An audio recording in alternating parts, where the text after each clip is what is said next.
Please state your names, how you identify, and how you know each other. My name's Taylor. I identify as a male.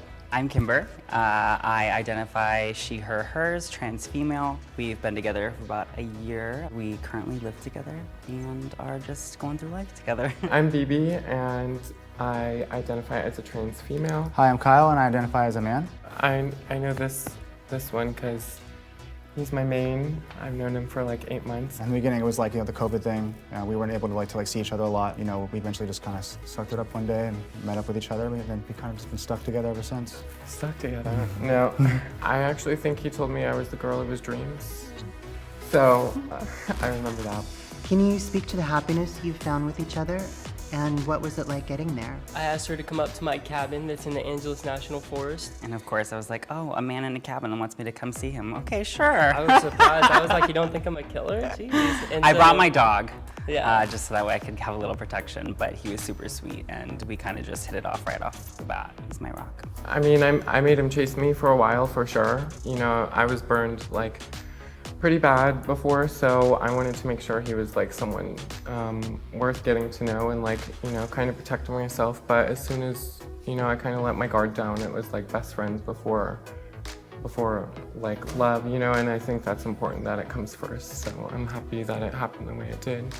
I'll say that, getting there was definitely the hard part in the beginning. But, when we finally got there, it was like we were there. I don't know, it blows my mind that he finds me like just good and perfect the way that I am and like what I bring to the table. So, it's like I don't have to put up that like facade and stuff with him, like he's like, I see through it real quick. So.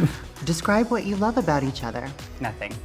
I love Kimber for her smile. She's also got amazing music. The stuff that she creates really gets my socks off. He can make the best out of the worst situation and I love it. We could be walking down the street and there could be someone who's homeless and he's the first person to spark a conversation, give them money, talk to them, want to have a better day, So like when I first found that out about him, I was like in love. She just listens. Honestly, I don't ever have anyone that's ever listened to me like the way she does, so it makes me pretty happy. He's like the first guy who like really just wanted to get to know me and not like get to know my body, I think. So like, having an intellectual connection with Kyle has been like, the most rewarding thing, I think.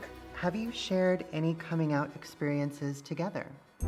Overall, sharing the fact that I was with Kimber with my father was really hard, really conservative man, Christian values that interfere with us, and so it's been a rough going. We haven't met yet, but we will in the future. I'm sure that it'll be amazing. He's coming around, and my stepmom is definitely jabbing him in the side in order to get him to respect who we are together because he's stubborn. My family on the opposite is very supportive. My mom is incredible. She's like my best friend and she talks to him on FaceTime just as much as she talks to me, so. Yeah, it's lovely. So my mom was asking about my new girlfriend, we were talking a little bit and, and I told her, my girlfriend's trans and she took it like really well and she was like really supportive and I was super surprised because for a while I was worried that she was gonna like maybe, make a comment about having children or something like that, but she was super supportive, really happy for me. I'm just glad that I'm just happy and that's all that really matters now. That's what it's all it is. Like I've come out a million times on my own, in gender expression and sexual identity and stuff. And I just had to be like, oh, I'm dating another cis dude. No. Are there any obstacles you've encountered being open about your relationship? As far as just, men on the street giving us vulgar looks, I never bring it up to Kimber. I always deal with it in my head. She doesn't see it because she's not looking, and I'm the aggressor that's waiting for someone to do something. So obviously I'm like, if anything needs to happen, you understand as well that like, so, and obviously I'm not trying to share with Kimber on the street that someone's looking at us wrongly. I mean, to be honest, I've been looked at my entire life, so I'm like, look at me, girl, keep looking. I love it. Everyone needs to understand that it's just another relationship, it's two people loving each other and it's not always about like trans or cis or this or that, so.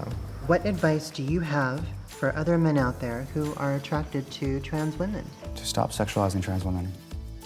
They're people just like you and I, and they have feelings too, and when you put them in a box like that, it's wrong, I think, so that's probably my biggest thing. I'd say definitely protect yourself as you would in any situation. Make sure that No one's coming into a situation trying to fetishize you or, you know, put you down. Make sure it's someone that like lifts you up and truly wants to get to know you. If that is who you are and that's who you want to be with at the end of the day, you shouldn't let your guy friends that are straight, your guy friends that are gay, anyone in between stop you from being with who you want to be with. Take your time, you know.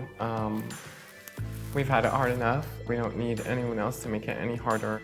Do you see representation of your relationship out there in the world? You know, publicly, I feel like, you know, a lot of men are just like, you know, maybe they're, you know, uncomfortable with the idea of like, you know, being out in the open about it. But I mean, honestly, it's just, I think it needs to become a more like normal thing, normalized for sure, definitely. I mean, you don't have to be in secret with somebody. There's a lot of misconceptions about trans people with someone who doesn't really know a lot about transgender.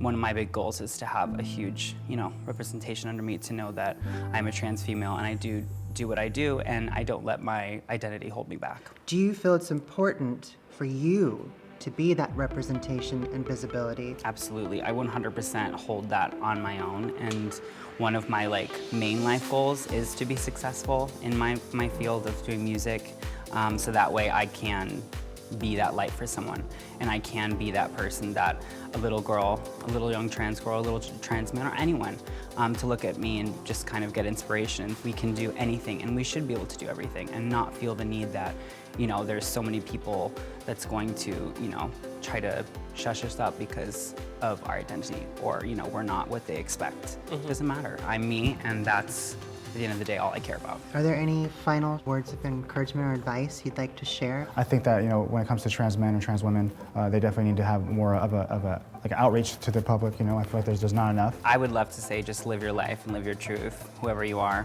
and don't live under someone else's standards. Even though it's definitely difficult, it's a hard journey, but like being authentic is just, it's gonna attract so much more in your life than like trying to play by the rules that everybody else has for so long. Last question, fun question, is there a double date in the future? Oh yeah, we'll definitely go on a double date. Let's do it.